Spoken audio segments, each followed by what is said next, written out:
Muy buenos días a cada uno de ustedes, sean todos bienvenidos a este nuevo servicio dominical.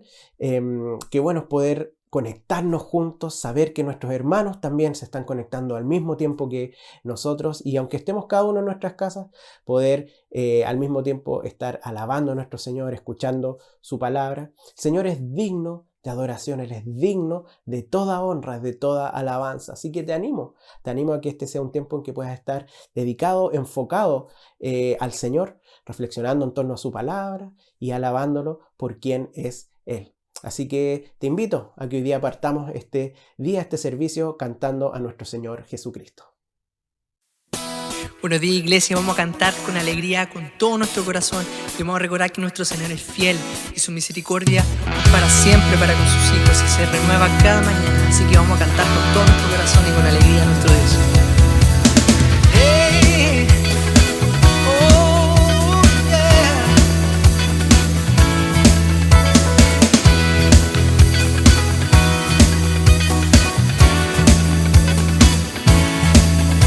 Señor, eres fiel y tu misericordia eterna. Señor, eres fiel y tu misericordia eterna.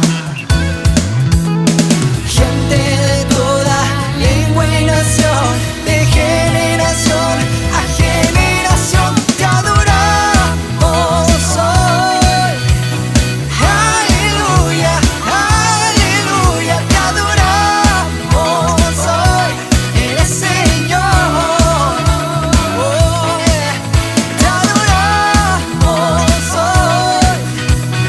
Aleluya, aleluya, te adoramos hoy. Eres Señor, yeah. Eres Él.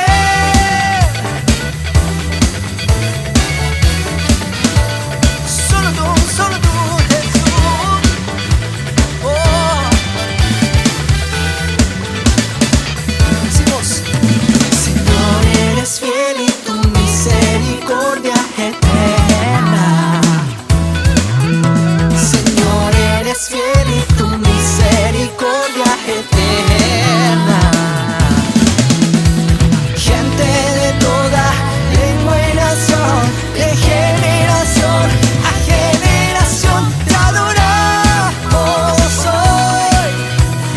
Aleluya, aleluya, te adoramos hoy. Eres Señor, te adoramos hoy. Oh, aleluya, aleluya, te adoramos hoy. Eres Señor, oh, eres Él. Oh, sí, Señor, sí, Señor, sí, Señor. Oh, también, también. Sí, Señor, sí, Señor, sí, Señor. Eres fiel, siempre fiel, siempre fiel. Eres fiel, siempre fiel, siempre fiel. Eres fiel, siempre fiel, siempre fiel. Eres fiel, siempre fiel, siempre fiel. Eres fiel, yeah. Oh, yeah. También.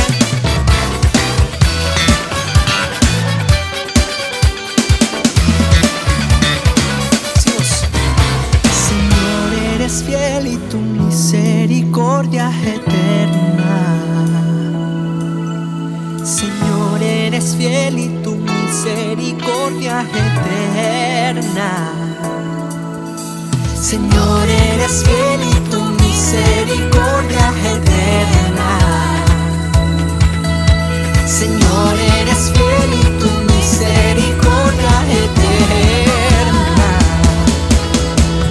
Gente de toda lengua y nación, de generación a generación, te adoramos hoy.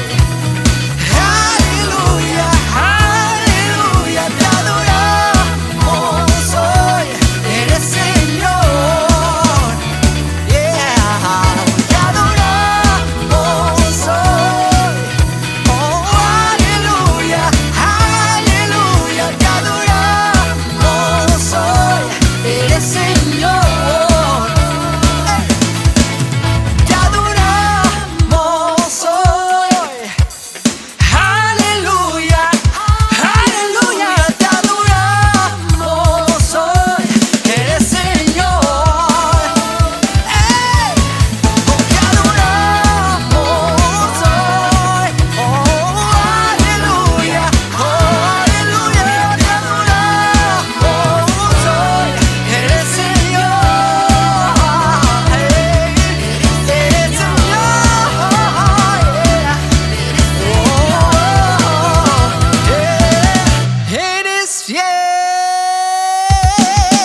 glorioso, tierno me llamas por sendas de paz.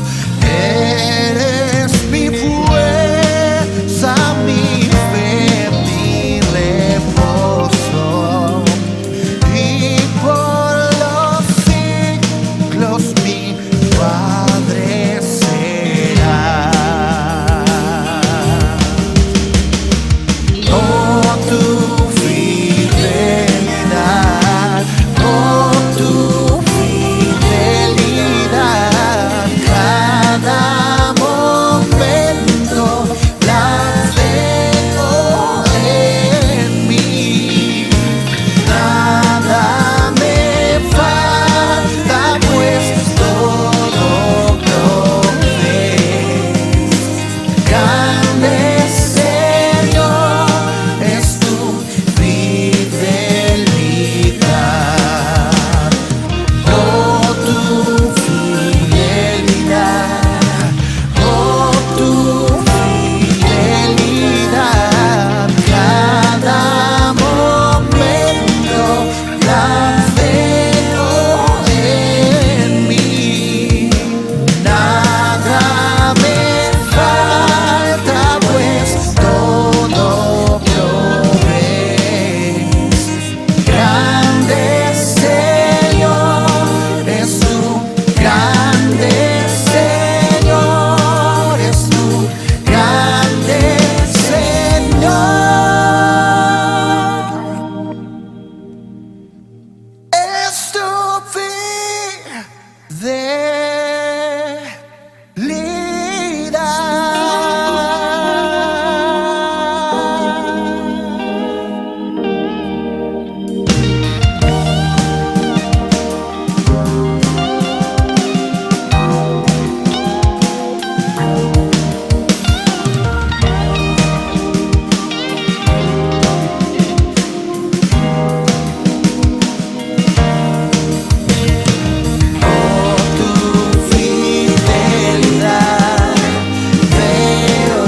en mí. Oh, tu fidelidad, veo en mí. Oh, tu fidelidad, veo en mí. Oh, tu fidelidad, veo en mí. Oh, tu fidelidad, veo en mí. Oh, tu fidelidad, veo en mí.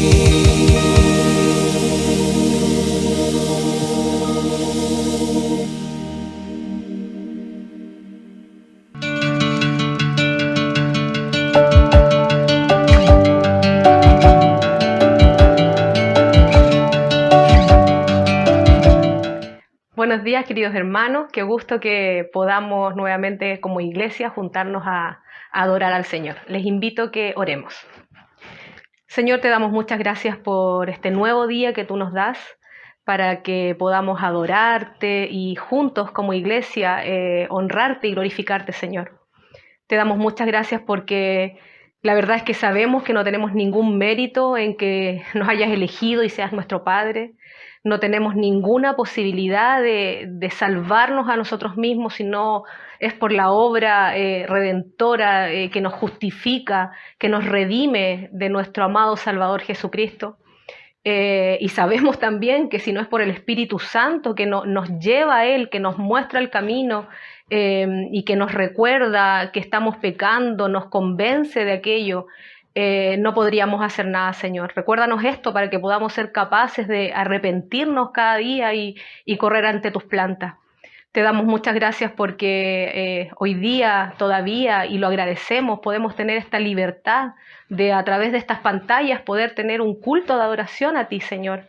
Sabemos que tú eres soberano y en cada lugar del mundo hay distintas situaciones, pero nosotros agradecemos que hoy día todavía tenemos esta libertad, Señor. y sabemos que quizás no es lo más cómodo, cuánto nos extrañamos con los hermanos, cuánto quisiéramos estar hoy día todos juntos, quizás en el templo adorándote y alabando juntos, y no es el tiempo, y a ti así te ha placido. Por lo tanto, agradecemos este medio que tenemos de aún así poder escuchar tu palabra y cantar y adorar juntos, Señor. Te pedimos que tú sigas guardando a tu iglesia, Señor. Sigas cuidando a tu rebaño, Señor. Sigas siendo nuestro buen pastor como lo has sido fielmente cada día, Señor. Te pedimos en especial por este tiempo difícil de pandemia, donde ha cambiado toda la situación del mundo, de nuestro país, de nuestras iglesias. Te pido en forma especial por nuestros niños, Señor. Cómo les ha cambiado la vida de hoy día no poder interactuar con sus pares, de no poder ir al colegio, de no poder hacer quizás una vida, quizás, no sé, más normal de niños. Están en sus casitas ahí, si bien te damos gracias porque están bien cuidados, sabemos que no es natural en ellos estar encerrados. Así que te pedimos por sus corazones para que tú también los seas animando en este tiempo también de estudio que se les hace complicado, las pantallas son complicadas, son cansadoras. Pedimos por ellos, Señor. Y no solo por nuestros niños, también por los más grandes, los que están en la universidad, Señor. Tú seas fortaleciendo, Señor, su espíritu para que tengan ánimos, tengan ganas cada día de conectarse para poder seguir, Señor. Te pedimos por cada una de las familias, Señor, por esos papás, las mamás, los abuelos, los que están ahí, quizás todos juntos hoy día haciendo una vida diferente. Te pido, Señor, para que tu Espíritu Santo sea capacitándonos en este tiempo, para que tu obra, como tu palabra lo dice, siga transformando nuestros corazones, Señor. Y te pido en forma especial por aquellos que han sufrido quizás una pérdida, Señor, que están viviendo duelo, que están en un tiempo difícil, Señor. Si bien las pérdidas siempre son dolorosas y difíciles, en este tiempo, más aún por esta enfermedad del COVID o por otras situaciones que hayan fallecido, hoy día hay más distancia, hoy día no podemos estar todos juntos como familia y acompañarnos quizá en estos momentos dolorosos. Por lo tanto, pedimos a ti, Señor, tú que eres el Dios de toda paz, de toda consolación, que vayas a esos hogares, a los hogares de las viudas, de aquellos que están quedando solos, Señor, que están pasando un tiempo difícil. Tú vayas y consueles con esos abrazos que solamente solo tú sabes dar, Señor.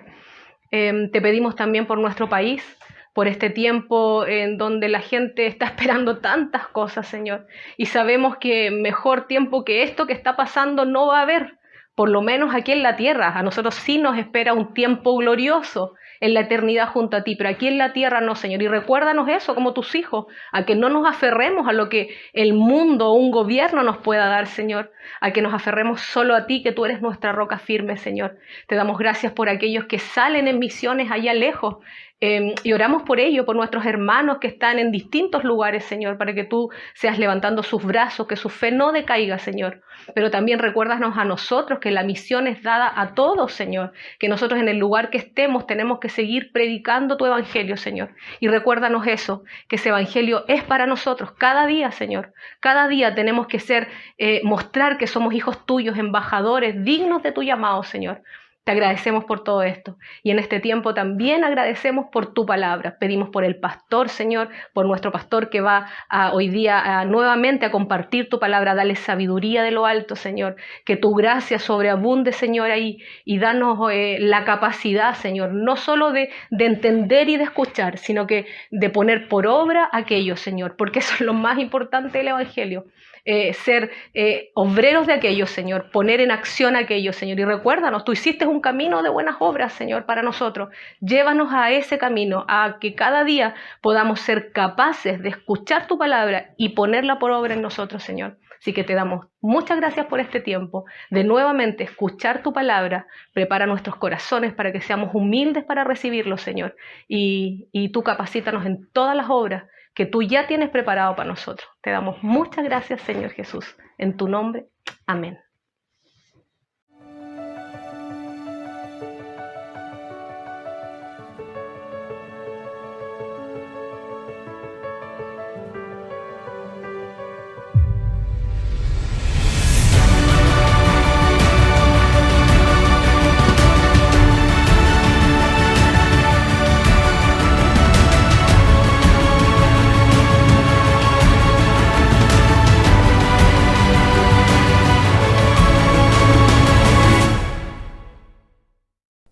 Buenos días, amada iglesia, amado cuerpo de Cristo.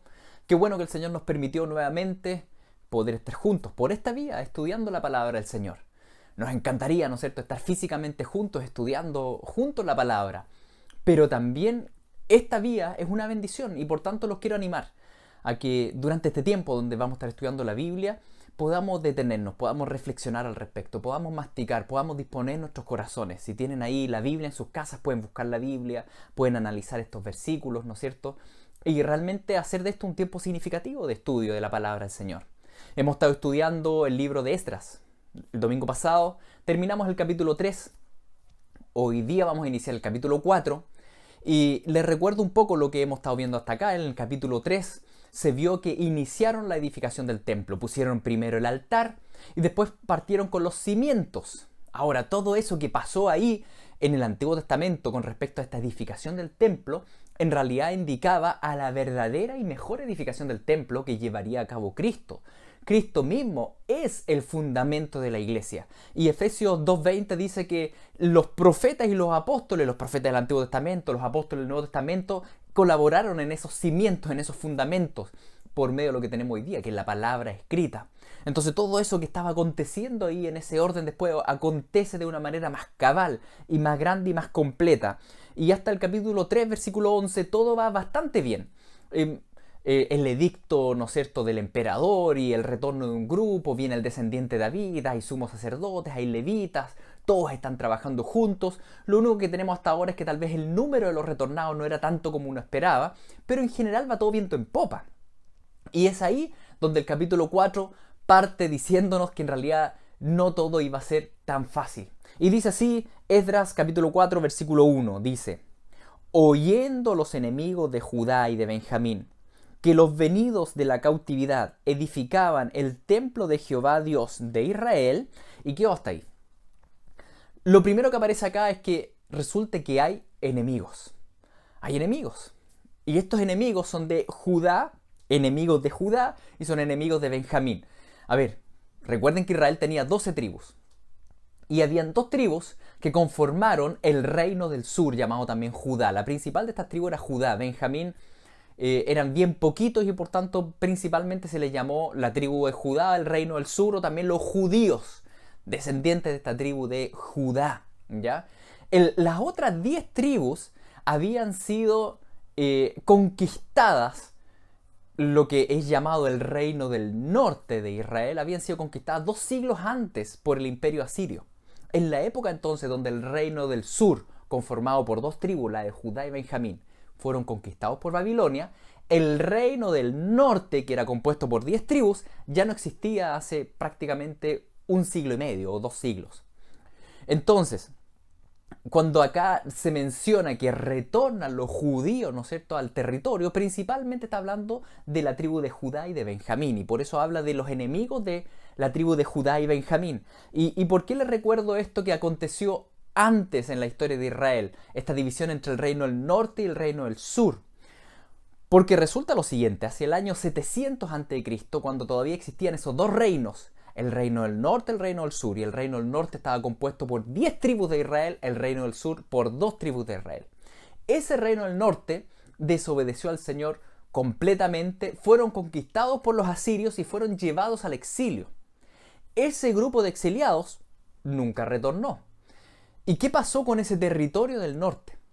Los reyes asirios, para no dejar un territorio simplemente despoblado, lo que hicieron es traer personas de las zonas conquistadas.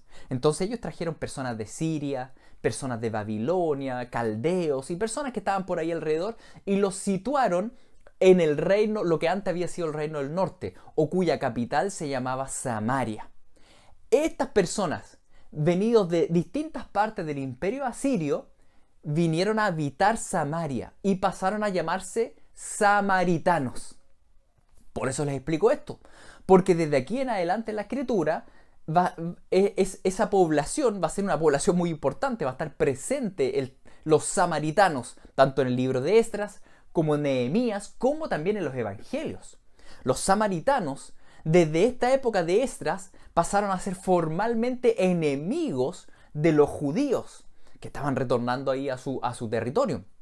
Entonces, eso lo vemos desde el capítulo 4 en adelante. Y fueron enemigos, la verdad, por muchos siglos, hasta que Cristo vino a hacer paz entre dos pueblos, ¿no es cierto? Y como ustedes bien conocen la historia de los evangelios, Jesucristo fue directamente a las aldeas samaritanas a predicarle también las buenas nuevas. Y después vemos en la expansión del evangelio cómo también le llegó a ellos, obviamente, las buenas nuevas. En Cristo hay unificación de los pueblos, pero en esa época no estaban unidos, ¿no es cierto? Eran enemigos. ¿Y por qué eran enemigos? Porque tenían creencias distintas. Eso era un tema fundamental. Los samaritanos eran personas que venían de todo el imperio asirio y habían llegado a poblar el reino del norte, que habían venido a poblar esta ciudad llamada Samaria, y ellos traían sus propios dioses, ellos traían sus propias creencias, ellos traían sus propias divinidades, y que aparte de eso ellos creían que cada territorio estaba ligado a un dios. Por tanto, cuando llegaron a Samaria, ellos dijeron, bueno, ¿cuál es el dios que estaba acá? Jehová. Ah, también lo vamos a adorar a él. Por tanto, los samaritanos tenían una adoración sincrética. El sincretismo significa adorar todo, mezclar las cosas, adorar a Jehová y al mismo tiempo adorar a otros dioses. Esa adoración sincrética sabemos que no agrada al Señor, ¿no es cierto? Porque el primer mandamiento, los 10 mandamientos es: no tendrás otros dioses fuera de mí. Ahora, ellos pensaban, como mucho se piensa hoy día también en el mundo, que simplemente al decir, bueno, yo creo en el Señor, creo en Jehová y al mismo tiempo creo en todos los demás, que eso era concordante. Cuando no lo es. Les explico todo este contexto que en realidad sale ahí en 2 Reyes capítulo 17 para explicarles la historia de hoy, ¿ya? Pero les queda como tarea leer 2 de Reyes capítulo 17, porque ahí les va a ser más clara la historia de los samaritanos, ¿ya? Y cómo esta gente llegó ahí a Israel y a poblar el reino del norte. Entonces, resulta que cuando el reino del sur fue llevado a Babilonia, ¿no es cierto? Fue exiliado y ellos retornan, había gente en ese territorio. La gente que había eran los samaritanos, que habían venido 100 años antes por los emperadores asirios, habían poblado la zona, y claro, cuando Babilonia vino y conquistó Jerusalén y se llevó a los judíos, los samaritanos empezaron a expandirse y a vivir también dentro del territorio de Judá, ¿sí?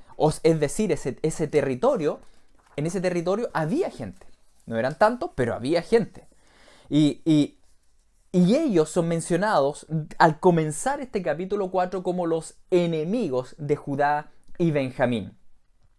Y quiero detenerme un poco acá en esto y reflexionar lo siguiente, mis queridos. Muchas veces tenemos las expectativas de que si obedecemos al Señor, si hacemos lo que Él dice, si le servimos al Señor, va a ir todo, como se dice, miel sobre hojuelas, va a ir todo perfecto, no hay ningún problema. Y la verdad es que esas expectativas no son concordantes con la realidad que vivimos, con el mundo caído. A veces tenemos la expectativa que si voy a obedecer a Dios, va a ser todo bueno y todo fácil. Y sí, el Señor va a redundar todo en bien, pero fácil no va a ser. Y adversidades va a haber muchas. Va a haber muchas. Más bien, observamos acá en este texto que Zorobabel y el pueblo estaban obedeciendo a Dios, y por haber obedecido a Dios, surgen las dificultades. Como muchas veces pasa en nuestra vida. A veces resulta ser más fácil, a primera vista, no obedecer a Dios, porque obedecerlo significaría acarrear dificultades. Como cuando estaba en la universidad, ¿no es cierto? Y el no soplar y el no copiar acarreaba problemas con los compañeros, ¿no es cierto? Pero uno sabe que eso es lo correcto. Y uno sabe que a largo plazo es lo mejor. Pero a veces obedecer al Señor, ¿no es cierto?, acarrea adversidades. Si ellos no hubiesen colocado el fundamento, no hubiesen hecho todos los sacrificios y celebrado la fiesta de los tabernáculos, probablemente no hubiesen tenido ningún problema con los samaritanos. Pero al empezar a obedecer al Señor, hubo un problema. Los samaritanos se empezaron a preocupar. Dijeron, ¿cómo esto? ¿Están edificando? ¿Qué están haciendo? ¿Qué pasó?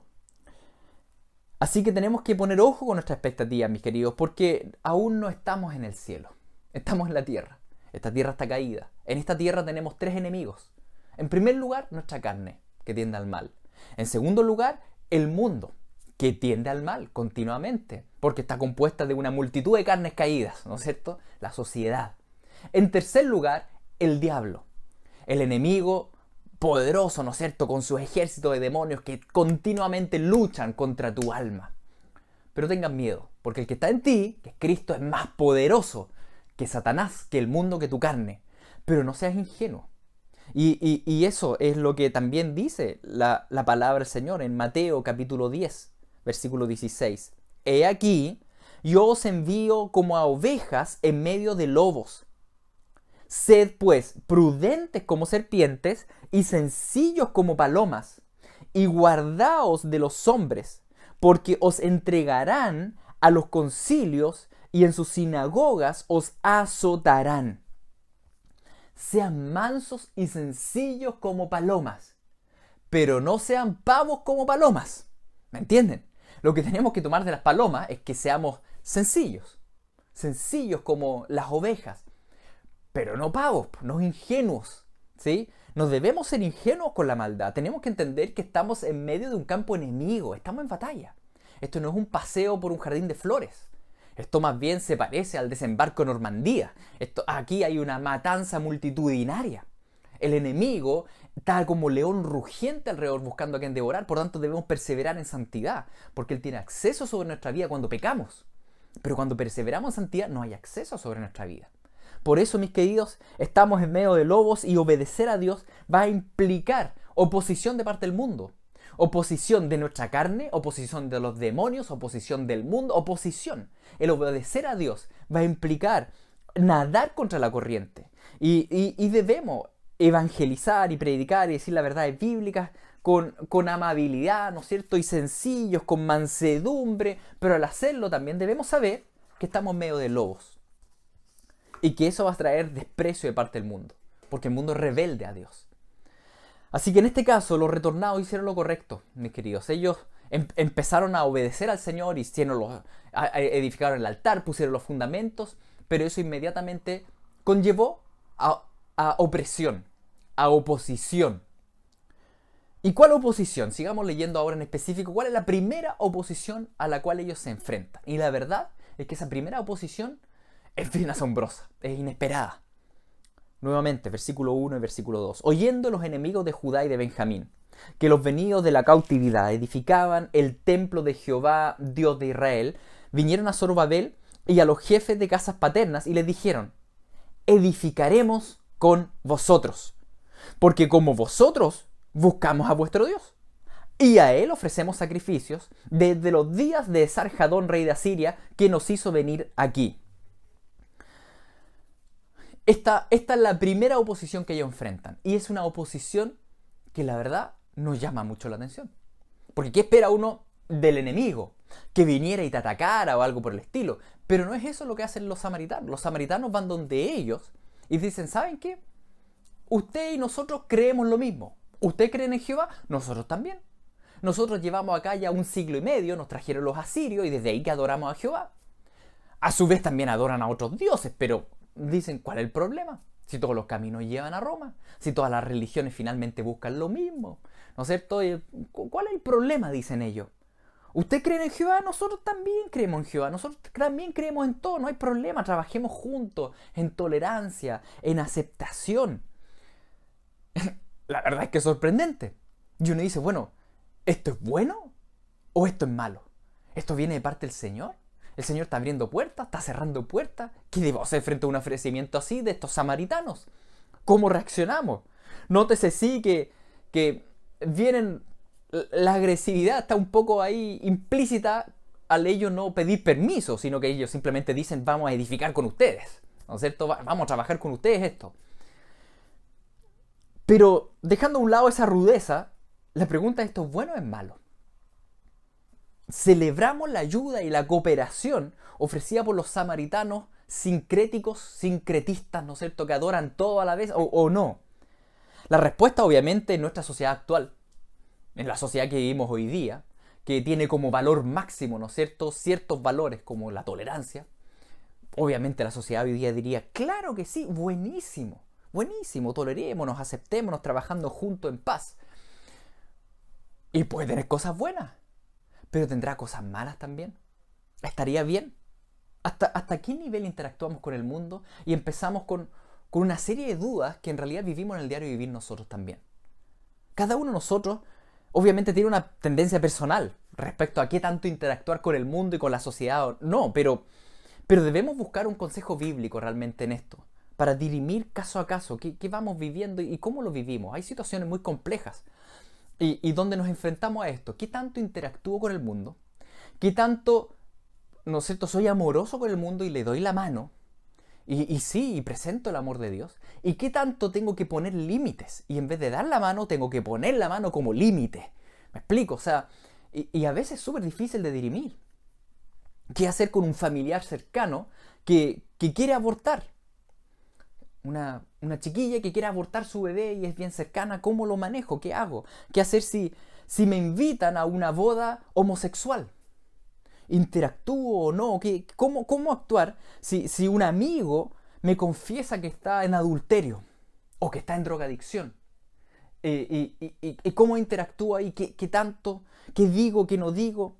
¿Qué tan amigo puedo ser? ¿Qué tan amigo íntimo puedo ser de un inconverso?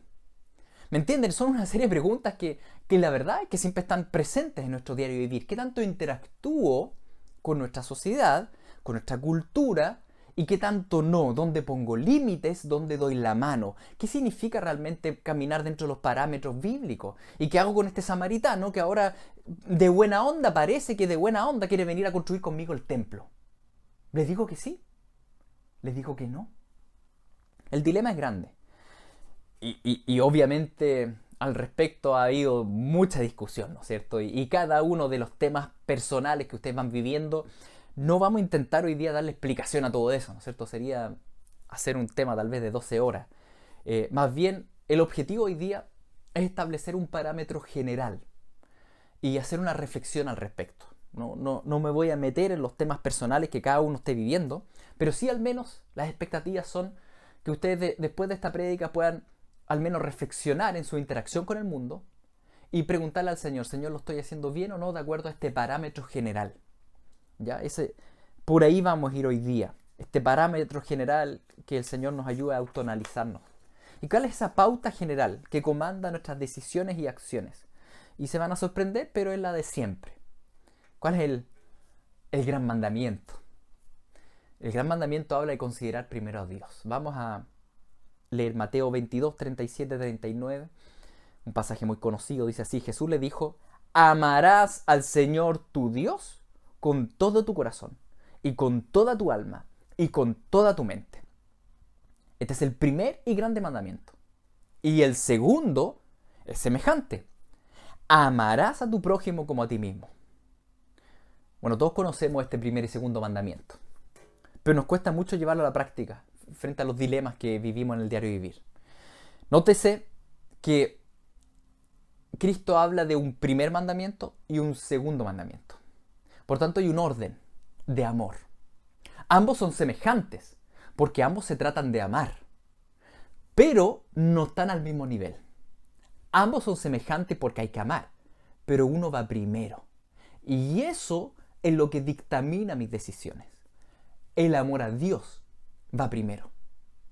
Ese es el primer mandamiento. Nuestras decisiones solemos tomarlas amando primero al prójimo y a mí mismo. Generalmente tomamos la decisión así, amando primero al prójimo y a mí mismo, y invertimos el orden, y con eso se nos desordena la vida. Por ejemplo, muchas de las decisiones que tomamos, las tomamos comandadas por el miedo. Como, ¿qué van a decir si yo digo esto? Chuta, mejor no lo digo. Tal vez se me van a sentir, tal vez va a pasar esto. ¿Cómo me van a tratar si me pongo firme? ¿Qué va a pasar en mi trabajo si digo la verdad? ¿Qué va a pasar con mi pobre compañero? ¿Y qué pasa conmigo? ¿Y si yo digo que robó? ¿Qué va a pasar con él, conmigo? No, pobrecito, o qué pobrecito de mí. Y tomamos la decisión en pos de colocar en primer lugar el amor al prójimo en vez del amor al Señor. ¿Me explico? Todas esas preguntas que están presentes en nosotros en realidad no debieran comandar nuestras decisiones y nuestro actuar, sino que debieran ser de segundo orden. Porque las primeras preguntas que debieran surgir en nosotros frente a un dilema de cómo actuar y de cómo interactuar con la sociedad y mi mundo laboral y con los vecinos, la primera pregunta debe ser esta: ¿qué quiere Dios de mí en esta situación? ¿Qué decisión glorificaría más a Dios? ¿Con qué decisión, con qué actitud yo mostraría más amor a Dios? Eso debería estar primero en nosotros. Nuestro foco central de atención entonces frente a las circunstancias de la vida no tiene que ser primero qué piensa el otro, sino que primero qué piensa el Señor. ¿Cómo le muestro amor a Él? ¿Cómo lo glorifico? Es la consideración de Dios. Es el primer mandamiento, la consideración de Dios. Y después, del prójimo. El orden de esto es muy importante, mis queridos. Es muy importante el orden. Porque el orden correcto va a ordenar todo lo subsiguiente. ¿Sí? Si primero amo a Dios, eso va a ordenar mi forma de relacionarme y de amar al prójimo. A ver, para ir avanzando en esto, mencionar un par de ejemplos. El primer ejemplo es un ejemplo clásico, ¿sí? De Marcos 11, 15 al 18. Jesús echando fuera a los mercaderes del templo. Leo ese texto. Dice: entrando Jesús en el templo, comenzó a echar fuera a los que vendían y compraban en el templo. Volcó las mesas de los cambistas y las sillas de los que vendían palomas, y no consentía que nadie atravesase el templo llevando utensilios alguno. Y les enseñaba diciendo: ¿no está escrito, mi casa será llamada casa de oración para todas las naciones? Mas vosotros la habéis hecho cueva de ladrones. Y lo oyeron los escribas y los principales sacerdotes y buscaban cómo matarle, porque le tenían miedo, por cuanto todo el pueblo estaba admirado de su doctrina.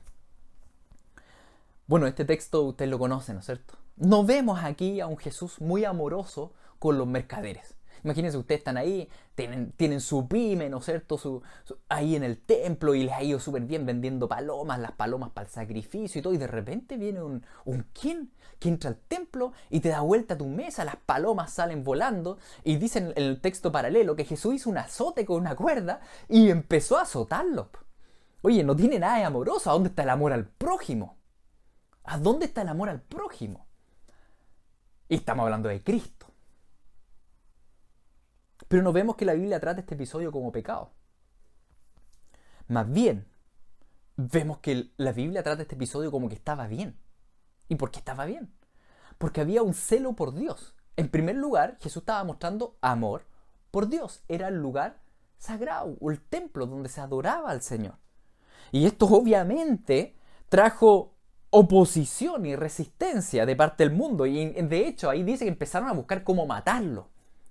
Pero en Juan capítulo 2, 17, dice que el celo de Dios llenó a Jesús para hacer esto.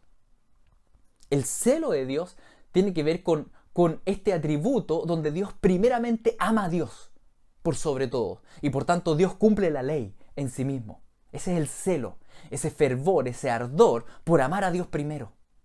Y en este caso Jesús lo demuestra. Y al hacer eso, amar a Dios primero, lo llevó a que obviamente el ser amoroso con el prójimo no cabía, no había parte en eso en este episodio. Debemos entender que el amor primario al Padre va a ordenar nuestros amores. Y en este caso específico, ¿significa que Jesús no estaba siendo amoroso con el prójimo? Específicamente con los mercaderes pareciera ser que no, pero la verdad es que sí. Él estaba siendo amoroso con el prójimo. Porque en este mismo texto dice que Jesús les enseña y les dice: este lugar es destinado para la oración de los gentiles. Este lugar, dice, ¿no está escrito mi casa será llamada casa de oración para todas las naciones? Mas ustedes las han hecho cueva de ladrones. Ese lugar, ese patio, ese atrio, estaba destinado para lugar de oración donde vinieran de todas las naciones gentiles a adorar a Dios. Por tanto, Jesús, al echar a los mercaderes y hacer espacio en el atrio, Él estaba amando a los gentiles. Él estaba amando a todas las naciones, haciéndoles espacio para que entren. Pero había que sacar a los mercaderes. Por tanto, claro, parece un acto poco amoroso, pero termina siendo en realidad muy amoroso, porque en realidad era aceptar a muchos más. Ahora, ¿quién ordenó esas prioridades? Primero el amor a Dios. Al amar primero a Dios, se ordenó su amor al prójimo. Y en este caso, amor por las naciones. por los gentiles, por ti y por mí. Incluso podríamos decir amor por los mercaderes, porque les impidió seguir pecando y los hizo reflexionar respecto a la santidad y la búsqueda de Dios de bendecir a todas las naciones. Por tanto, aunque realmente fue un evento bien agresivo, no podemos decir que faltó amor ahí. Hubo en primer lugar amor a Dios. Y ese amor a Dios ordenó los amores subsiguientes. Jesús no fue muy amoroso con los mercaderes, pero sí actuó con mucho amor a Dios y en consideración de los gentiles y de la oración y en realidad de todos los que estaban ahí. ¿Qué ordenó la manera de amar al prójimo? El amor a Dios primero. Eso ordenó las prioridades. Tal vez ese ejemplo es un poco extremo, lo entiendo, pero es para mostrar cómo Jesús actuaba, porque la verdad es que en los evangelios vemos muchas de estas secciones así, donde Jesús no era para nada amoroso con fariseos o saduceos que lo habían invitado a su casa. Pero, ¿qué comandó ahí? El amor a Dios comanda primero. Y ese amor hizo ordenar los demás amores. ¿Sí? Voy por un ejemplo tal vez un poco más concreto que pudiésemos eventualmente vivir hoy en día. Vamos a Segunda de Juan. Segunda de Juan capítulo 1, versículo 1 al 3. Juan escribe así, muy amorosamente. Él escribe: el anciano a la señora elegida, probablemente refiriéndose a la iglesia, y a sus hijos, a quienes yo amo en la verdad. Y no solo yo, sino también todos los que han conocido la verdad, a causa de la verdad que permanece en vosotros y estará para siempre con vosotros. Sea con vosotros gracia y misericordia y paz de Dios Padre y del Señor Jesucristo, Hijo del Padre, en verdad y en amor. A ver, les leo esta introducción para que entendamos lo que viene después. En primer lugar, Juan acá, si ustedes se dieron cuenta, en estos primeros 3 versículos resaltan 2 grupos de palabras. Primero, el término verdad. Continuamente en sus cartas, Juan insiste en el término verdad, lo que es verdadero. Y al mismo tiempo insiste en el término amor, gracia, bondad, misericordia. Y estos 2 términos, la verdad es que los conjuga continuamente. En nuestro mundo, en la sociedad actual, estos 2 términos parecen ser contradictorios. Actualmente se sostiene que la verdad, si uno sostiene una verdad, no está siendo amoroso, no está siendo misericordioso. Y por tanto hoy en día se publica mucho esto de amar y simplemente amar y misericordia, pero a expensas de la verdad. Lo que no es escritural, no es de la palabra del Señor. ¿Por qué? Porque en el Señor se conjugan ambas cosas y ambos atributos. El Señor es amor y el Señor es verdad. No debemos desechar uno de los 2 aspectos, más bien debemos vivir ambos aspectos. Una verdad que no es dada con amor no resulta bien, ¿no es cierto? Por otro lado, una actitud de amor, un trato de amor, pero que no, o que lo hace a expensas de la verdad y que no habla de la verdad, en realidad no es amor. Porque hablar la verdad es amar, porque la verdad liberta. Aunque te duela, la verdad liberta. Por tanto, la Biblia nos llama a los creyentes siempre a actuar en gracia y en verdad, ambas juntas, no una o la otra. No más uno más la otro, juntos. Que no sean que no estén peleadas, porque en Dios no están peleadas, son ambas. Y en este caso Juan, entonces en sus textos vemos mucho eso, vemos mucho que él habla de la verdad y del amor. Que un creyente tiene que estar en la verdad, que un creyente tiene que amar. Bien, estamos claros. Continúa entonces el versículo 6. Y este es el amor, que andemos según sus mandamientos. Y este es el mandamiento, que andéis en amor, como vosotros habéis oído desde el principio. Juan siempre en su escrito es tan amoroso para escribir, ¿no es cierto? Dice, ámense, ámense profundamente. Muy bien, continúo. Porque muchos engañadores han salido por el mundo que no confiesan que Jesucristo ha venido en carne. Quien esto hace es el engañador y el anticristo. Mirad por vosotros mismos, para que no perdáis el fruto de vuestro trabajo, sino que recibáis galardón completo. Cualquiera que se extravía y no persevera en la doctrina de Cristo, no tiene a Dios. Y el que persevera en la doctrina de Cristo, ese sí tiene al Padre y al Hijo. Si alguno viene a vosotros y no trae esta doctrina, no lo reciban en casa, ni le digan bienvenido, porque el que dice bienvenido participa en sus malas obras. Chuta, uno dice, ¿y a dónde quedó el amor? No que Juan es un osito cariñosito y que todo el rato habla de amarnos los unos a los otros. Sí, dice él, pero no a expensas de la verdad. No a expensas de la verdad. Nos sorprende este texto, mis queridos, porque resulta que sabemos que la hospitalidad es un acto de amor. Y incluso la Escritura nos llama a ser hospitalarios. Sí, lo sabemos. Está ahí en la Escritura. Pero al mismo tiempo Juan acá dice, pero ojo, la hospitalidad tiene un límite. Hay personas a las cuales no debes hospedar. Y muchas veces nosotros no reflexionamos así. Simplemente pensamos en sin límites. Pero los límites muchas veces son saludables. ¿Sí? El punto es a dónde ponerlos. Ese es el punto central acá. ¿Y cómo dirimir esto? Y ahí es donde el gran mandamiento dirime esto. Primero amo a Dios, después amo al prójimo. El gran mandamiento pone un límite. Primero amo a Dios. Cuando no recibo a alguien en mi casa, en este caso un falso maestro, porque está hablando de falsos maestros, que enseñaban que Jesús no vino en carne. ¿Sí? Entonces dice, no lo reciben en casa.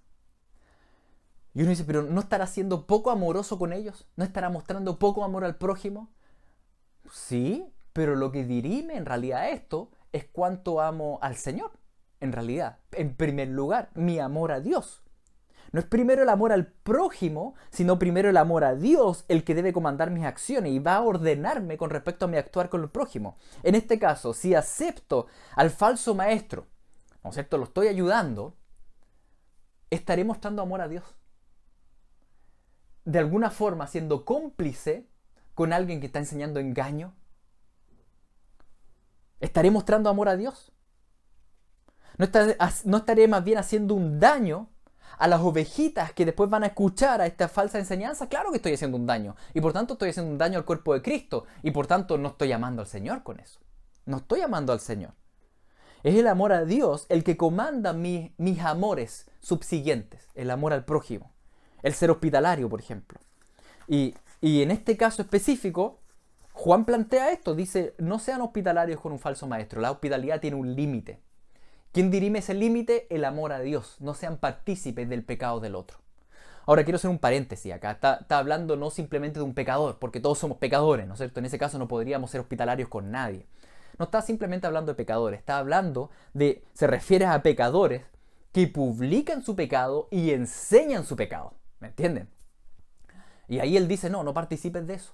No seas hospitalario con ellos. Y claro, frente al pensamiento el mundo puede decir, oye, pero qué poco amoroso. Pero en el pensamiento bíblico eso dictamina el amor a Dios. El amor al prójimo va a ser dictaminado de acuerdo al primer mandamiento, mi amor a Dios. Y de acuerdo a eso voy a actuar amando al prójimo. Y en este caso ordena mis amores. Si yo actúo primero amando a Dios y no recibo a un falso maestro en mi casa, también estoy amando al prójimo. ¿De qué manera? Evitando que se proclame engaño. Evitando que más ovejitas escuchen al falso maestro. Incluso evitando que el mismo maestro, ¿no es cierto?, sea publicitado y de esa manera acarree mayor condenación. Por tanto, incluso con esa persona que no acepto en mi casa, estoy frenándola un poco para que no tenga mayor condenación. Es decir, estoy actuando con amor. Pero esa forma de amar, en realidad, ordena mi primer amor, que es el amor a Dios. No sé si me voy explicando, mis queridos. Que nosotros amemos al prójimo es bueno, pero el amor a Dios dictamina la manera por la cual amamos al prójimo. Si lo amamos dándole la mano o poniéndole la mano como freno. Y muchas veces va a ser necesaria una o la otra. Todo lo que hacemos debe ser direccionado y motivado, mis queridos, no en el temor al hombre, primariamente, sino en el temor y la consideración de Dios como núcleo central. Todo lo que hacemos debe estar direccionado primeramente en el Señor. En tu interactuar con el mundo, debes reflexionar. ¿Qué ha comandado tus decisiones? ¿Qué ha comandado tu interacción? ¿Qué ha comandado si has dicho sí, voy o no voy, hago esto, hago lo otro?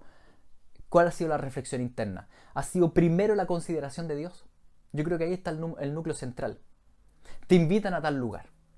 Tu consideración primaria es, Señor, ¿esto te glorificaría?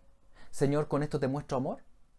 ¿O tu consideración primaria es cómo me voy a vestir, cómo me van a ver, qué van a pensar de mí y qué dirá el prójimo si le digo que no, ya bueno, voy a ir? ¿Me entienden? ¿Mi consideración primaria es el prójimo y soy yo, o mi consideración primaria es Dios? Y la Escritura nos enseña que debe ser Dios, porque eso ordena todos los amores y todo el actuar después, subsiguiente. Así que en cualquier situación en la cual te encuentres y en la cual tengas que tomar decisiones, ¿no es cierto?, de tantas cosas complejas como les mencioné antes, uno de los patrones generales que vemos en la Escritura, a través de los cuales debemos pasar este sedazo en las decisiones, es en primer lugar la consideración de Dios, el amor a Dios. Y eso va a ordenar lo siguiente: hacer las cosas por amor a Dios. Volviendo entonces a Esdras 4, los samaritanos, inconversos, ofrecen ayuda al pueblo de Dios para trabajar con ellos junto a la edificación del templo. Hay un dilema ahí: ¿interactúo o no interactúo? Si uno considera primero al prójimo, acá sería lo siguiente: sí, bueno, trabajemos con ellos, no los vayamos a hacer sentir mal a los pobrecitos, se están ofreciendo para trabajar con nosotros, para acarrear piedra. ¿Cómo le voy a decir que no, po? Si está haciendo un ofrecimiento amable? Esa sería una forma de tomar las decisiones, pero no sería la forma correcta, porque nuestra primera consideración tiene que ser la consideración de Dios. Otra forma, tal vez, que nosotros hubiésemos tomado las decisiones diciendo, bueno, pero es que si no les digo que sí, resulta que yo estoy en un territorio que está plagado de samaritanos y voy a hacerme enemigo de ellos y después me van a hacer la vida imposible, voy a tener puro atado. Mejor digámosles que sí y nos evitamos atados. Pero eso tampoco puede ser nuestra motivación.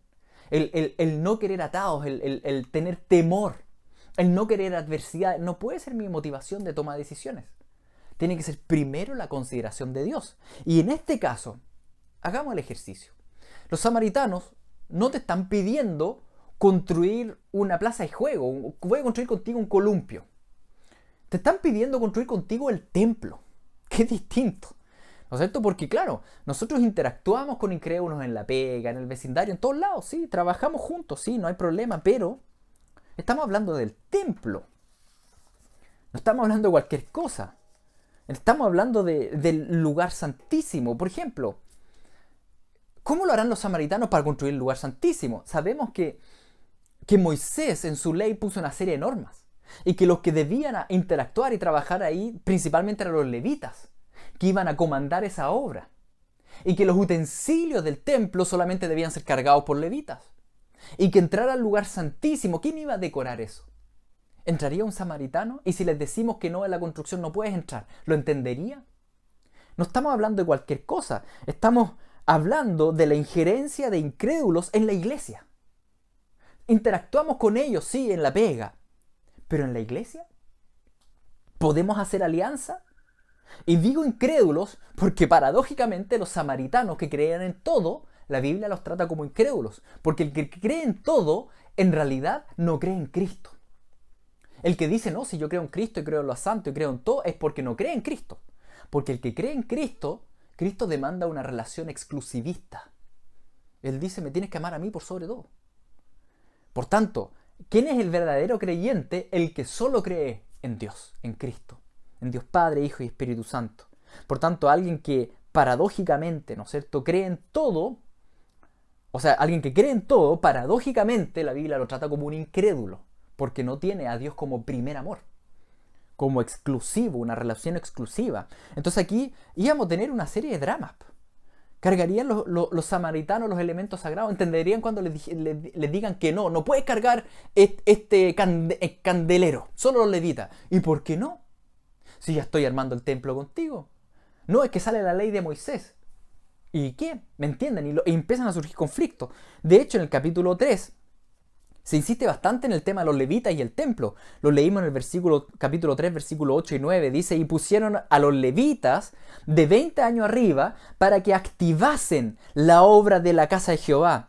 Y Jesúa también, sus hijos, sus hermanos, Cadmiel, sus hijos, hijos de Judá, como un solo hombre asistían para activar a los que hacían la obra de la casa de Dios, junto con los hijos de Jenadad, sus hijos y sus hermanos, levitas.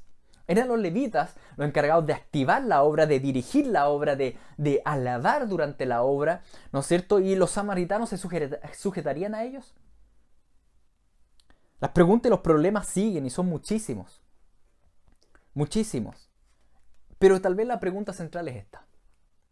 ¿se podrá hacer una alianza así con los samaritanos sin afectar lo que Dios les pidió a ellos que hagan con solemnidad y temor reverente?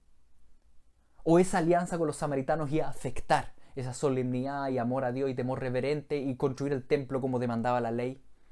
Y la conclusión de Zorobabel y Jesúa es que esa alianza iba a afectar. No podían hacer alianza. Una cosa es interactuar con ellos en terreno del mundo, otra cosa es interactuar con ellos en terreno de la iglesia. Una cosa es amar a alguien que tiene otra religión, ¿sí? Podemos amar a alguien que tiene otra religión. Otra cosa es tener un culto juntos. Eso es ecumenismo y pasa a ser no amar a Dios, porque Cristo demanda una relación exclusivista. Eso ya es distinto, eso ya afecta directamente nuestra relación con Dios. Así que dice en el versículo 3, Esdras capítulo 4, versículo 3.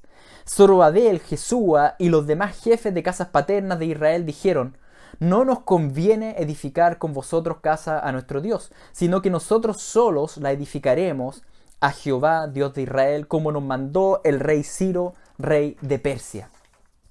Los retornados deciden hacer esto, que la verdad es súper difícil de hacer. Porque les recuerdo, ellos eran solo 40.000 y estaban en territorio que, si bien ancestralmente era de ellos, pero actualmente estaba ocupado por samaritanos. Y al decirle a ellos: no vamos a trabajar con ustedes en el templo, obviamente se exponían a que ahora hubiese una enemistad profunda que iba a dificultar muchísimo su vida allá, en todo ámbito. No solo en el ámbito del templo, en todo ámbito, en el ámbito económico, en el ámbito de la interacción. Fue una decisión difícil, mis queridos. ¿Y qué pasó cuando decidieron amar a Dios primero y obedecer a Dios? Pasó lo que pasa en este mundo caído. Versículo 3-4. Pero el pueblo de la tierra intimidó al pueblo de Judá y lo atemorizó para que no edificara. Cuando ponemos límites con el mundo, mostrando primero amor a Dios, ahí es donde realmente se separa trigo y cizaña. Ahí es donde realmente la sociedad, que antes parecía ser tan tolerante y hablar de tanto amor, repentinamente sacan roncha y se tornan inmediatamente enemigos. En este punto, cuando uno dice: yo primero voy a amar a Dios, después al ser humano, primero a Dios, en ese punto es donde se manifiesta la diferencia central. Y las caras amables dejan de ser caras amables y empiezan a haber dos grupos. Los rebeldes a Dios y los que aman a Dios. Los hijos del diablo y los hijos de Dios. Los hijos de Dios confían en Dios y obedecen a Dios y aman a Dios. Los hijos del diablo no confían en Dios y son rebeldes a Dios y aman primero al hombre, después a Dios. Y eso se llama humanismo.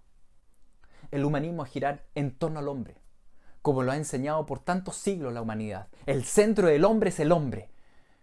Pero eso es humanismo y eso es rebelión contra Dios. La Escritura nos enseña que el centro de toda la creación es Dios. El centro del universo es Dios. Y el centro del ser humano debe ser Dios. No el hombre, sino que el Creador. Y ahí es donde se separa esto en dos grupos. ¿Y qué comunión puede haber entre Belial y Dios? ¿Qué comunión puede haber entre hijos del diablo y hijos de Dios? Y uno dice: ¿pero cómo los llamas hijos del diablo? ¿Cómo están? Sí, Jesucristo los llama hijos del diablo. ¿Por qué? Porque el diablo es rebelde a Dios. Por tanto, todo aquel que se revela a Dios o que se revela contra Dios es hijo del diablo. Puede haber una interacción amable, pero en temas de Dios no hay comunión. No hay comunión, porque nuestro principal mandamiento se contrapone al humanismo.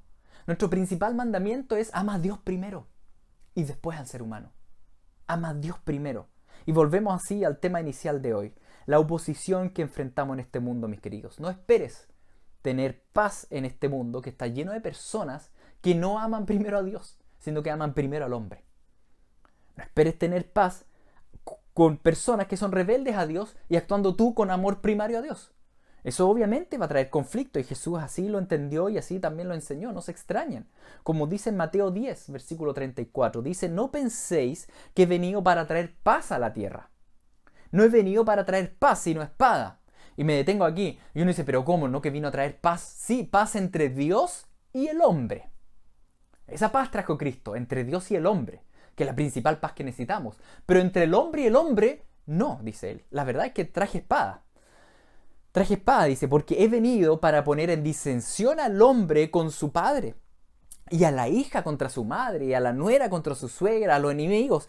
Y los enemigos del hombre serán los de su propia casa. El que ama a padre o a madre más que a mí, no es digno de mí. El que ama a hijo o a hija más que a mí, no es digno de mí. El que no toma su cruz y sigue en pos de mí, no es digno de mí. Y nótese aquí que Cristo dice, esto va a traer disensión. ¿Qué va a traer disensión? El primer amor. Eso trae disensión, el primer amor. ¿A quién amas más? No se trata de no amar al prójimo, se trata de amar primero y más a Cristo. El que me ama primero a mí. Y el que no me ama primero a mí, no es digno de mí.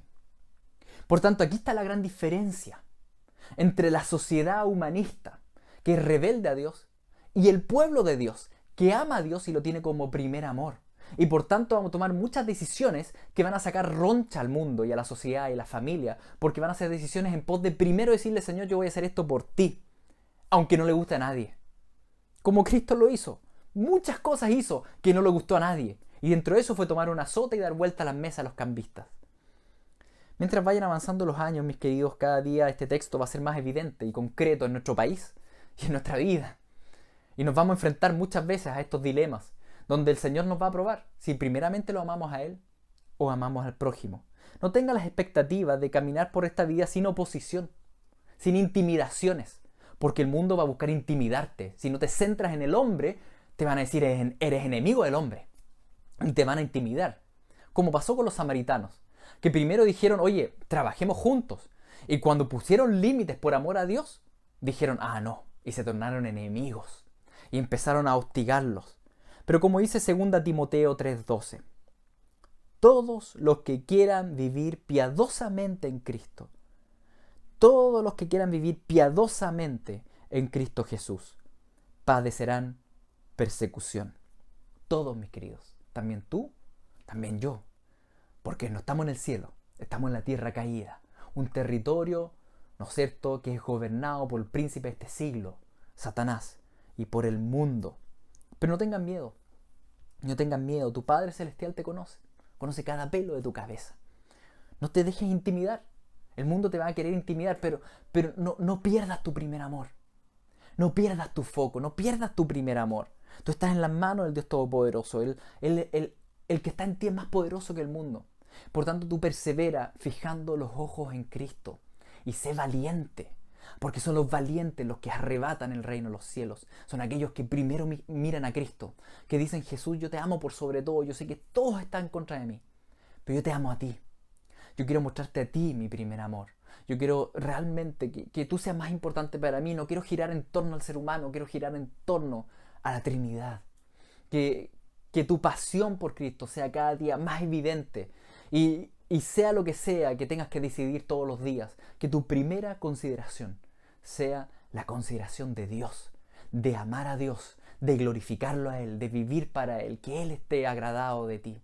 Que el Señor nos guíe, nos ayude en medio de nuestra vida, de estos tiempos, a amarlo a Él por sobre todo. Oremos. Padre Santo, tú eres tan grande, tú eres el creador de todo, tú eres digno de toda renuncia que podamos hacer en este mundo. Tú eres digno de todo sufrimiento que podamos acarrear en este mundo por amarte a ti primero. ¿Y por qué te amamos a ti primero, Señor? Porque tú primero nos amaste a nosotros. Y eso te trajo tanto conflicto a ti mismo, Señor, que diste tu vida incluso por nosotros. Ayúdanos a hacer lo mismo por ti. Así como tú nos amaste primero, ayúdanos también nosotros a amarte a ti en primer lugar, en primera posición. Y de acuerdo a eso, amar al prójimo, y sabemos que eso va a ordenar nuestro amor al prójimo. Danos de tu sabiduría, de tu gracia, Señor, para caminar en esta vida de una manera que te honre a ti y te glorifique a ti. En el nombre de Jesús te lo pedimos. Amén.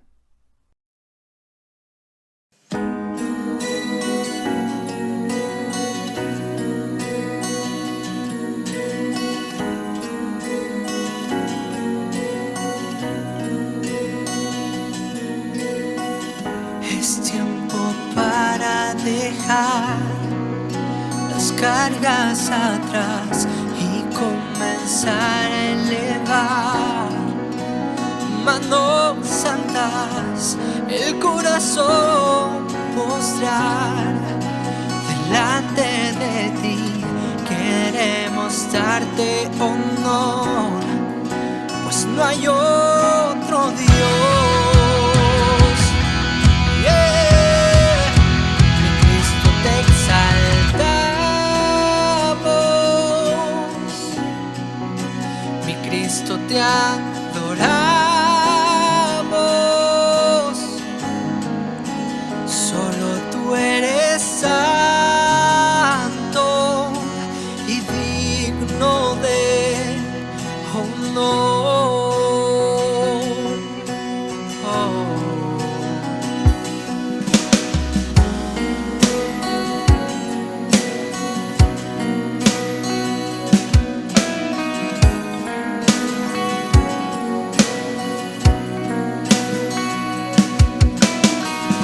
Es tiempo para dejar las cargas atrás y comenzar a elevar manos santas, el corazón postrar delante de ti. Queremos darte honor, pues no hay otro Dios.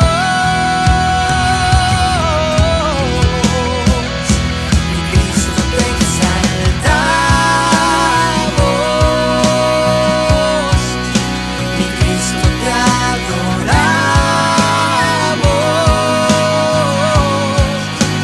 Solo tú eres santo y digno de honor. Oh, mi Cristo, te exaltamos, mi Cristo, te adoramos.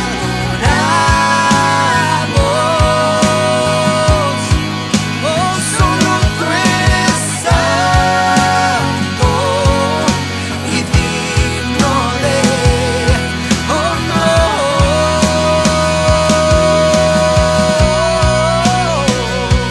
Decimos, ven, tómame y lléname de anhelo, Dios. Sí, Señor. Ven, límpiame y llena, oh Dios, mi corazón. Oh, ven y tómame. Ven, tómame y lléname de anhelo, Dios. No hay nada que quiera más que tú. Ven, límpiame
aquella cruz donde sangró y murió Jesús, heridas que por mí sufrió, crucificado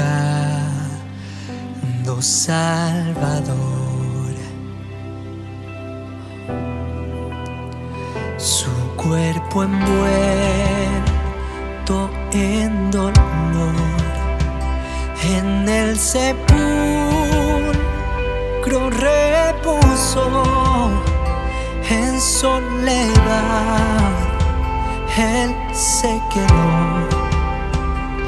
Jesús Mesías, el Señor.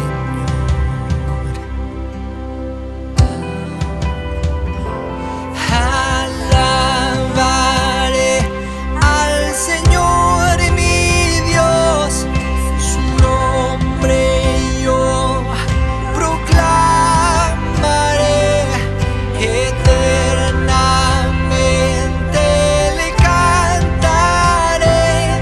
Señor, Señor mi Dios.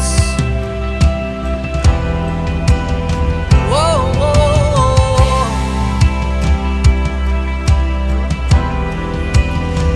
Pero al tercer amanecer, un gran estruendo se escuchó.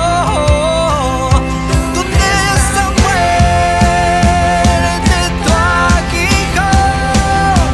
Cristo Jesús resucitó.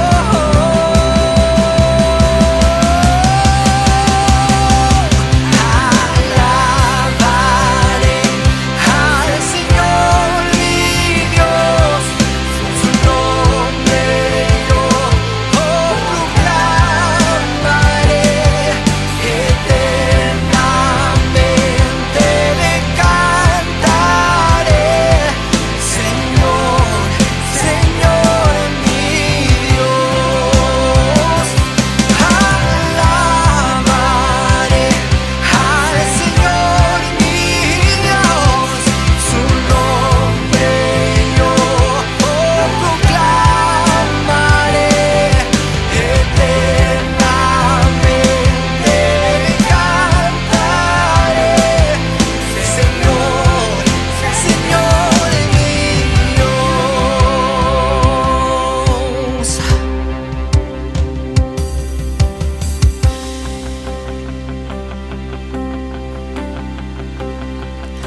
Muy pronto Él regresará, su rostro resplandecerá, en su presencia estaré, y cara a cara le veré.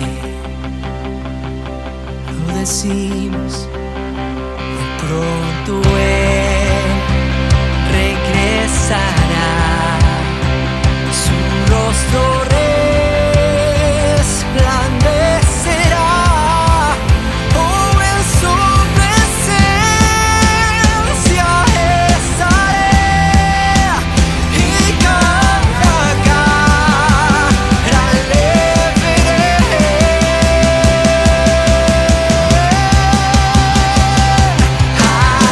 Alabaré al Señor mi Dios,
que somos salvos solo por gracia.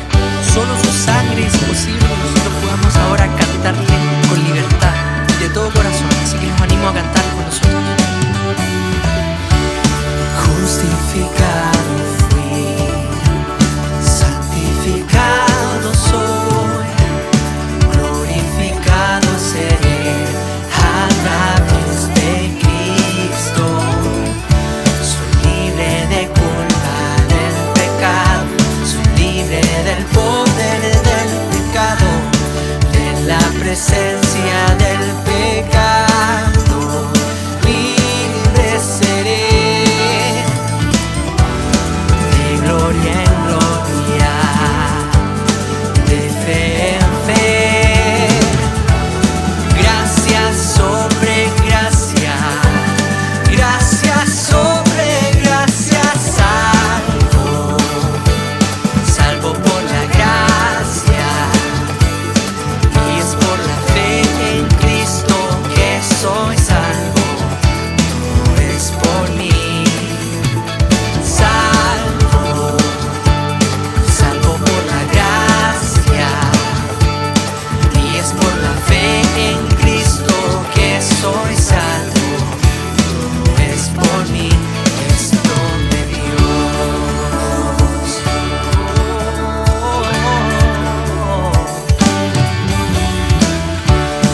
Justificado fui, santificado soy, glorificado seré a través de Cristo.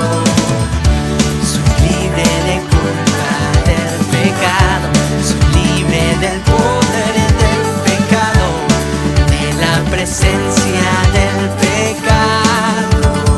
Libre seré. Lo cantamos, decimos. De gloria en gloria, de fe en fe, gracia sobre gracia, gracia sobre gracia, salvo, salvo por la gracia, y es por la fe en Cristo que soy salvo, no es por mí. Salvo, salvo por la gracia, y es por la fe en Cristo que soy salvo, no es por mí, es don de Dios. Decimos, salvo, salvo por la gracia, y es por la fe en Cristo que soy salvo, no es por mí. Oh, salvo, salvo por la gracia, y es por la fe en Cristo que soy salvo, no es por mí.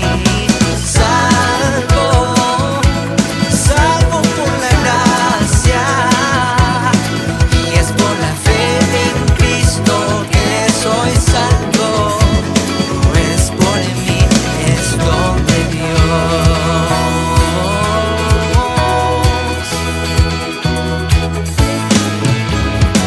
Oh, gracias, Jesús, por favor,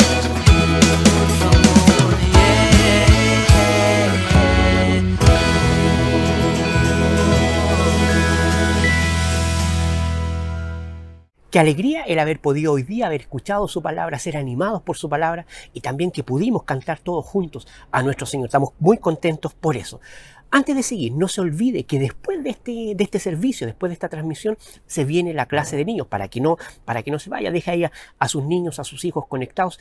Durante este tiempo, durante la semana, los profesores de la escuela dominical han preparado sus clases, así que hay una clase destinada para la distinta edad que tienen sus hijos, sus nietos, sus sobrinos, para que después de este servicio usted pueda ingresar al Ministerio de Niños, al canal de YouTube que tiene el Ministerio de Niños, y ahí usted va a poder ingresar a su clase y a las clases de los distintos niños. Así que no, después del servicio viene la clase de niños. Si usted quiere saber más de la iglesia, quiere saber más del funcionamiento de los ministerios, quiere conocer más de Jesús, no, sin ningún problema puede escribir a cualquiera de nuestras redes sociales que están apareciendo ahí en pantalla. Nuestra página en internet, nuestro YouTube, nuestro Facebook o nuestro Instagram, por ahí se están publicando constantemente los horarios de las distintas reuniones y también usted puede escribir si usted necesita algún tipo de información, así que atento a nuestras redes sociales. Les comunicamos que nuevamente y que durante toda esta pandemia el mecanismo que hemos estado utilizando para ofrendas y diezmos es la transferencia electrónica. Los datos están saliendo en pantalla para que usted lo tenga en consideración.